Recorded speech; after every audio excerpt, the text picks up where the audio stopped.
నమస్తే, నేను మీ సతీష్. ఆంధ్రప్రదేశ్లో ఎన్నికలు దగ్గర పడుతున్నాయి. అధికార పార్టీ దాదాపు 4 ఏళ్ల 9 నెలల కాలం పరిపాలన అయి ముగిసింది. అయితే తాజాగా ఇప్పుడు జగన్మోహన్ రెడ్డి కలెక్టర్లతోటి వీడియో కాన్ఫరెన్స్ నిర్వహించడం, ఏదైతే సంక్షేమ పథకాలు ఉంటాయో రాబోయేటువంటి రోజుల్లో నెక్స్ట్ జనవరిలో కొత్త సంవత్సరంలో తీసుకోబోయేటువంటి సంక్షేమ పథకాలు వాటిని 10 రోజుల పాటు కొనసాగింపుగా తీసుకెళ్లాలి అనడం, ఇవన్నీ కూడా కేవలం ఎన్నికల స్టంట్గా కనిపిస్తున్నాయి అనేటువంటి కొన్ని విమర్శలు కూడా వెలువెత్తా ఉన్నాయి. మరో పక్కన ఎన్నికల సమీపిస్తున్నటువంటి సమయంలో ప్రతిపక్షాలు అంటే రాజకీయ పక్షాలన్నీ కూడా ప్రతి వ్యూహాలతో ముందుకు వెళ్తుంటే జగన్మోహన్ రెడ్డి మాత్రం ఇలాంటి చర్యలకు పాల్పడడం సర్వత్రా చర్చనీయాంశంగాను కొన్ని విమర్శనాత్మకంగా కూడా తయారైనటువంటి పరిస్థితి. మరి నిజంగా ఈ రోజున జగన్మోహన్ రెడ్డి తీసుకుంటున్నటువంటి చర్యలు, లేదంటే ఆంధ్రప్రదేశ్లో నెలకొన్న రాజకీయ పరిస్థితులు, వీటిపై మనతో విశ్లేషించేందుకు సీనియర్ జర్నలిస్ట్ సత్యమూర్తి గారు ఉన్నారు. సార్ నమస్కారం. నమస్కారం అండి.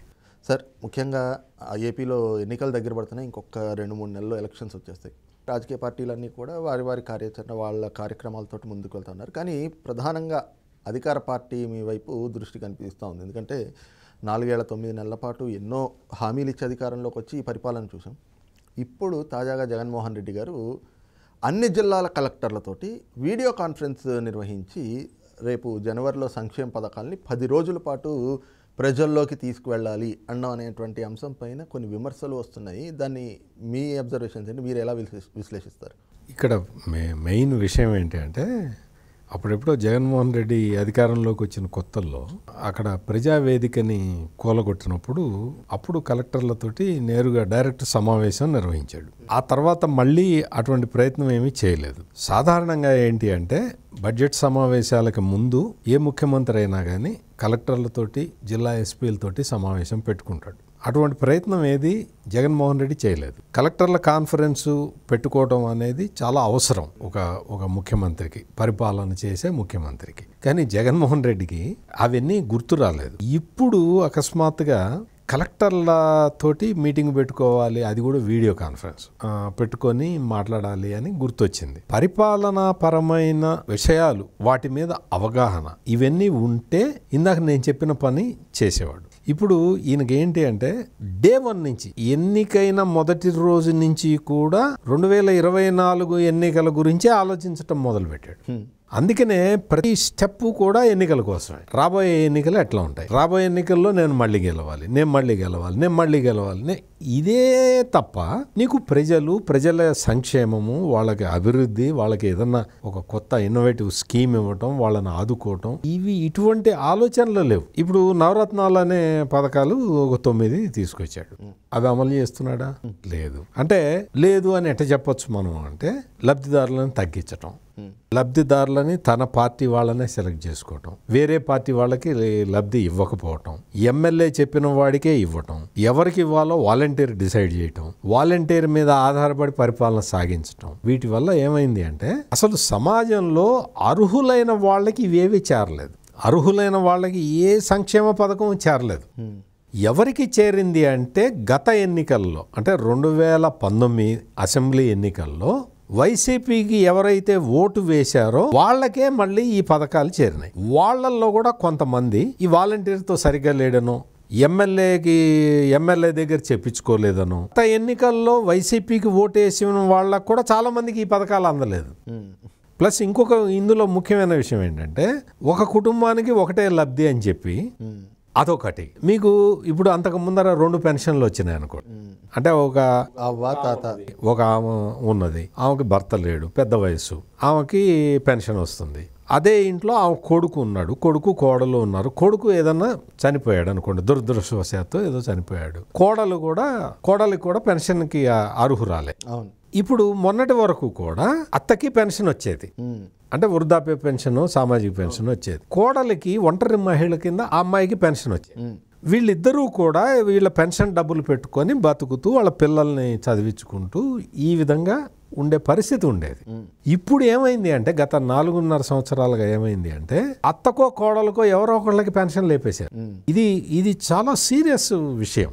ఇప్పుడు ఆమె వృద్ధాప్యంలో ఉన్నది, భర్త లేడు, ఆదుకోవాల్సిన కొడుకు లేడు, కోడలు ఆమె మీద ఆధారపడే కోడలు కూడా ఏంటి అత్త మీద ఆధారపడాలి, పిల్లల్ని పెంచుకోవాలి. ఇన్ని ఇబ్బందులు ఉన్న దశలో ఇంటికి ఒకటే పెన్షన్, నీకు ఒక 2 పెన్షన్లు ఎందుకు వస్తాయి ఇంటికి అని చెప్పి ఒక పెన్షన్ కట్ చేస్తే ఏమైనా అర్థం ఉంటుందా? ఇటువంటివి చాలా జరిగినాయి ఆంధ్రప్రదేశ్. దీనివల్ల అందుకనే నేను చాలా స్పష్టంగా చెప్తున్నా, ఈ నవరత్నాల పేరుతోటి ఇచ్చే సంక్షేమ పథకాలు కూడా నీ పార్టీ వాళ్ళకే ఇచ్చావు, నీ పార్టీ వాళ్ళే నీకు ఓట్లేసిన వాళ్ళకే ఇచ్చావు, వాళ్ళకు కూడా పథకాలు తగ్గించావు.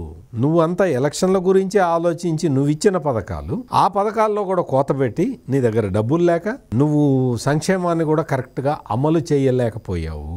ఇప్పుడు కలెక్టర్లతోటి మీటింగ్ పెట్టేసి అందరూ కూడా యుద్ధ ప్రాతిపదికన పనిచేయాలి, జనవరిలో మొత్తం అందరికీ మనం పెన్షన్లు ఇవ్వాలి, సంక్షేమం ఇవ్వాలి. మీరు ఒకటి గమనించండి సతీష్ గారు, మీరు ఇన్ని సంవత్సరాల నుంచి జర్నలిజంలో ఉన్నారు. ఏ ముఖ్యమంత్రి అయినా సరే అభివృద్ధి కార్యక్రమాల గురించి సమీక్ష పెడతాడు. ఇదిగో ఈ అభివృద్ధి చేయాలి, ఈ ప్రాజెక్టు పూర్తి అయిందా, ఎందుకు కాలేదు, మీకు వచ్చిన ఇబ్బంది ఏంటి, ఇదిగో ఈ రోడ్డు వేశారా, ఎందుకు వేయలేదు, లేకపోతే ఇది బలానగా కంపెనీకి మనం ల్యాండ్ ఇస్తాను ఎందుకు ఇవ్వలేదు, ఇటువంటి వాటి మీద సమీక్షలు పెడతారు. జగన్మోహన్ రెడ్డి ఎప్పుడైనా ఇటువంటి వాటి మీద సమీక్ష పెట్టక మీరు చూసారా? ఎక్కడా కూడా అభివృద్ధికి సంబంధించిన అంశాల మీద ఎక్కడ చర్చ లేదు. అభివృద్ధికి సంబంధించి నీటిపారుదల ప్రాజెక్టులు కానీ, ఇన్ఫ్రాస్ట్రక్చర్ ప్రాజెక్ట్స్, ఇతర ఇన్ఫ్రాస్ట్రక్చర్ ప్రాజెక్ట్స్, వాటి మీద ఎప్పుడూ సమీక్ష జరపడం, కలెక్టర్లతో సమావేశం పెట్టడం ఇటువంటివి జరగలేదు. ఇప్పుడు కూడా ఎలక్షన్లు వస్తున్నాయని చెప్పి సంక్షేమం గురించి అడుగుతున్నాడు. కలెక్టర్లు ఏం చేస్తారు? కలెక్టర్లు వాలంటీర్ల మీద ఆధారపడాల్సింది. వాలంటీర్లు ఇచ్చే సమాచారం ఆధారంగానే పెన్షన్లు ఇవ్వాలి. అంటే కలెక్టర్ కన్నా కూడా వాలంటీర్ పవర్ఫుల్ లాగా ఉన్నాడు అక్కడ. ఈయన ఏం చేయాలంటే కలెక్టర్లతో కాదు వీడియో కాన్ఫరెన్స్ పెట్టాల్సింది, వాలంటీర్లతో పెట్టుకోవాలి. మీరు సంక్షేమాన్ని జాగ్రత్తగా ఇవ్వండి, అందరికీ అర్హులైన వాళ్ళకి ఇవ్వండి, వాళ్ళ చేత నాకు ఓట్లు వేయించండి అని వాలంటీర్లతోటి వీడియో కాన్ఫరెన్స్ పెట్టుకోవాలి. సార్, ఇప్పుడు 50 ఇళ్లకు వాలంటీర్ కింద నియమించారు. సంక్షేమ పథకాలు మరి 10 రోజులు 15 రోజులు నడపమంటున్నారు. 50 ఇళ్ల కంటే ఒక రోజు, పోనీ 2 రోజుల్లో, అది కూడా కాదు అంటే 3 రోజుల్లో ఆ పథకాలు అందించేయచ్చు కదా. పెన్షన్లు ఉన్నాయి, 25 ఇళ్లకు ఒక రోజు లెక్కన పెట్టుకున్నా 2 రోజుల్లో అయిపోతుంది. 10 రోజులు 15 రోజులు పాటు కొనసాగింపుగా ఏదో ఈఎంఐల పద్ధతిలో లాగా వాళ్ళకి అందించండి అని చెప్పడం, దీన్ని ఎలా అర్థం చేసుకోవాలి అసలు? సార్, జోక్ ఏంటంటే వీళ్ళందరూ కూడా వాలంటీర్లు ప్రతిరోజు అటు ఇటు తిరుగుతూ ఉంటారు. వాళ్లే ఇస్తారు సంక్షేమం, వాళ్లే పెన్షన్లు, సామాజిక పెన్షన్లు ఇస్తున్నారు. అన్ని వాళ్ళ చేతి మీదగానే జరుగుతున్నాయి. ఇంక ఏం చేయాలి? కలెక్టర్ ఏం చేయాలి? అసలు 10 రోజులు, వారం రోజులు, 10 రోజులు ఎందుకు? అసలు అవసరం ఏంటి? ఇప్పుడు నువ్వు వాలంటీర్ని పెట్టిందే సంక్షేమాన్ని అందించడానికి కదా, వాళ్ళు అందిస్తున్నారని కదా నీ ఉద్దేశం. దానికోసమే రెవెన్యూ పంచాయతీరాజ్ వ్యవస్థలు చంపేశారు కదా అన్ని. మొత్తం అసలు సర్పంచుల దగ్గర నుంచి అందరూ కూడా అలో లక్ష్మణ అంటూ ఏడుస్తున్నారు. వాళ్ళకి విధులు లేవు, బాధ్యతలు లేవు, నిధులు లేవు, పనులు లేవు. చేసిన పనులకి వాళ్ళు అప్పు తీసుకొచ్చి ఏదన్నా పని చేయిస్తే ఆ బిల్లులు రాలేదు. అటువంటి పరిస్థితుల్లో గ్రామాలన్నీ అట్లా కూనారిల్లిపోయి ఉన్న పరిస్థితుల్లో నీ వాలంటీర్లను పెట్టుకున్నావు. నీ వాలంటీర్లతోటి నువ్వు సంక్షేమం ఇస్తున్నాను, కొత్త వాళ్ళకి ఇస్తావా? ఇప్పుడు కలెక్టర్ ఏమి నిర్ణయం తీసుకోవాలి అంటున్నాను. నేను అనేది ఏంటంటే, వాలంటీర్ ఆల్రెడీ నీ మనిషి, నీ పార్టీ వాడు ఇస్తున్నాడు. కలెక్టర్ ఇప్పుడు ఏం చేయాలి? నువ్వు కలెక్టర్కి చెప్పటం వల్ల ప్రయోజనం ఏంటి? ఈ సంక్షేమ పథకాలు అమలు చెయ్యాలి అని నువ్వు కలెక్టర్లకి పిలుపు ఇవ్వటం, వారోత్సవాలు, పక్షోత్సవాలు నిర్వహించాలని చెప్పటం, దీనివల్ల ఏమి సాధించదలుచుకున్నావు? ఇదేంటి అంటే ఒక ఎన్నికల ఎత్తుగడ, నేను ప్రజలందరికీ నేను ఇస్తున్నాను అన్న ఒక మెసేజ్ ఇవ్వటానికి ఇదొక కసరత్తు లాగా మనం ఖచ్చితంగా చెప్పుకోవాలి తప్ప ఇది ఎటువంటి ఫలితాలను ఇవ్వదు. కొత్త పెన్షన్లు ఇచ్చే ప్రతిపాదన లేదు. ఉన్న పెన్షన్లనే తీసేస్తున్న ఈ పరిస్థితుల్లో కొత్త వాళ్ళకి పెన్షన్లు ఇవ్వరు, కొత్త వాళ్ళకి ఇళ్ళు రావు, కొత్త వాళ్ళకి ఈ అమ్మఒడి లాంటి కార్యక్రమాలు ఏవి కూడా వాళ్ళు ఇవ్వట్లేదు. ఇచ్చే ఉద్దేశం వాళ్ళకి లేదు, ఇవ్వటానికి డబ్బులు లేవు. ఇది వాస్తవ పరిస్థితి. అందుకని ముఖ్యమంత్రి కలెక్టర్లతో మాట్లాడటం ఇదంతా కూడా ఇదేదో ఒక హడావిడి చేసి ఒక పబ్లిసిటీ కోసం చేయటమే తప్ప దీనివల్ల ఎటువంటి ప్రయోజనం లేదు అనేది నాకు అనిపిస్తుంది. ముఖ్యంగా చూస్తే కొద్ది రోజుల క్రితం రాష్ట్రంలో తీవ్రమైనటువంటి కరువు వచ్చింది. ఆ తర్వాత చూస్తే మిచాంగ్ తుఫాన్ కూడా వచ్చింది. ఇలాంటి క్రమంలో కూడా ఎక్కడా అధికారులని అప్రమత్తం చేసో జిల్లాల్లో ఇలాంటి కనీసం అంటే ఈ రోజుకి ఆయన తాడేపల్లి ప్యాలెస్ కదలలేదు, కలెక్టర్లని ఆయన దగ్గరికి పీల్చుకోలేదు. ఎందుకంటే వాళ్ళని పీల్చుకుని ఈ విధమైనటువంటి సమావేశం పెట్టున్నా ఎక్కడో దగ్గర కాస్త చిత్తశుద్ధి ఉంది అనేటువంటి అంశమైనా కనిపించేది, లేదంటే వాళ్ళ సమస్యలు చెప్పుకునే పరిస్థితి అయినా ఉండేది. అంటే జిల్లాల పరిస్థితులు ముఖ్యమంత్రికి నేరుగా వినవించుకునేటువంటి అవకాశం ఉండేది. కానీ అలాంటి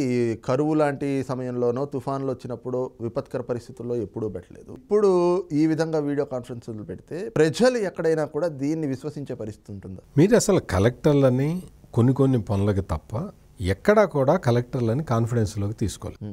ఈ గత 5 సంవత్సరాల నుంచి మనం పరిశీలిస్తే కలెక్టర్లని కాన్ఫిడెన్స్లోకి తీసుకోవట్లేదు. మీరు ఆ జగనన్న ఇళ్ల కాలనీలు అవి ఇచ్చేటప్పుడు కూడా మనం చూసాం.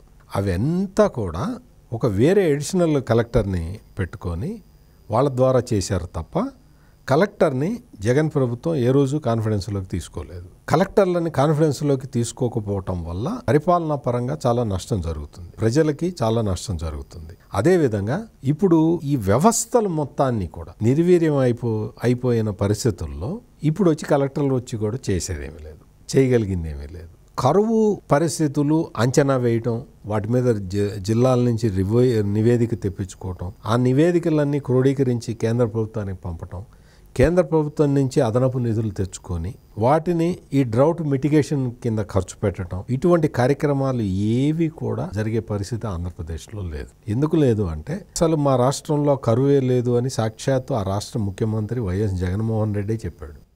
ప్రతిపక్షాలు ఊరికే మమ్మల్ని విమర్శిస్తున్నాయి కానీ రాష్ట్రంలో ఎక్కడా కరువు లేదు అని చెప్పాడు. ఆ తర్వాత తుఫాన్ వచ్చింది. తుఫాన్ వచ్చి మొత్తం అప్పటి వరకు వచ్చిన హార్టికల్చర్ పంటలు అన్నీ కొట్టుకుపోయినాయి. మొత్తం అసలు రైతులందరూ వేసిన కొద్ది విస్తీర్ణంలో వేసిన పంట కూడా నష్టపోయి వాళ్ళు తీవ్రంగా మనోవేదన చెందిన పరిస్థితి. ఆ సమయంలో కూడా కలెక్టర్లు గుర్తు రాలేదు జగన్మోహన్ రెడ్డికి. కలెక్టర్లు ఇప్పుడు ఎందుకు గుర్తొచ్చారు అంటే ఎలక్షన్లు వస్తున్నాయి కాబట్టి ఈ కలెక్టర్లని ఉపయోగించుకొని మనం ఏదైనా ఒక గేమ్ స్టార్ట్ చేయాలి అన్న ఉద్దేశంలో ఇవన్నీ పెట్టుకున్నట్టు కనపడుతున్నది. కానీ కరువు సహాయంలో కానీ తుఫాను ప్రాంతాల పునరావాస కేంద్రాలని వాటిని సమర్థంగా నిర్వర్తించడం కానీ ఇటువంటివి ఏవి కూడా కలెక్టర్లను ఒక జిల్లా 2 జిల్లాల కలెక్టర్లని వాళ్ళని ఏదో పిలిచి వాళ్ళకి ఏదో చెప్పటం, అది కూడా చీఫ్ సెక్రటరీ చెప్పటం తప్ప ముఖ్యమంత్రి ఎక్కడ చెప్పలేదు. ఇటువంటి పరిస్థితుల్లో వ్యవస్థలు మొత్తం కొలాప్స్ అయి ఉన్నాయి ఆంధ్రప్రదేశ్లో. ఇప్పుడు నిజంగా కలెక్టర్లు తలుచుకున్నా చేయటానికి అక్కడ ఏమీ లేదు. రైట్, ఇది చూస్తున్నాం కదా. ముఖ్యంగా ఏదైతే ఎన్నికల్లో ఓటమి కళ్ళ ముందు కనిపిస్తూ ఉన్నటువంటి పరిస్థితుల్లో ఈ రోజున మళ్ళీ ఒక రాజకీయ క్రీడలో భాగంగా ఈ విధమైనటువంటి కొన్ని చర్యలకైతే కనుక జగన్మోహన్ రెడ్డి తెరలేపుతా ఉన్నారు. ఇంతకాలం 4 ఏళ్ల 9 నెలల పాటు ప్రజా పాలన మీద ఎక్కడా కూడా ప్రజల పట్ల చిత్తశుద్ధి లేనట్లుగా వ్యవహరించినటువంటి జగన్మోహన్ రెడ్డి ఇప్పుడు కలెక్టర్లతో వీడియో కాన్ఫరెన్స్ నిర్వహించడం, సంక్షేమాన్ని 10 రోజులు 15 రోజుల పాటు కొనసాగింపుగా ఏదో వారోత్సవాల్లాగా తీసుకెళ్లమన్నటువంటిది కేవలం ఎన్నికల స్టంట్గానే కనిపిస్తోంది. ఈ క్రమంలో ప్రజలు కూడా ప్రతిదీ గమనిస్తూ ఉన్నారు. కాబట్టి జగన్మోహన్ రెడ్డి చేపడుతున్నటువంటి చర్యల్ని మాత్రం ఎక్కడ విశ్వసించేటువంటి పరిస్థితులు రాష్ట్రంలో ఎక్కడ నెలకొనేటువంటి పరిస్థితులు లేవన్నటువంటి భావన అయితే కనుక సీనియర్ జర్నలిస్ట్ సత్యమూర్తి గారు వ్యక్తం చేస్తూ ఉన్నారు. Thank you.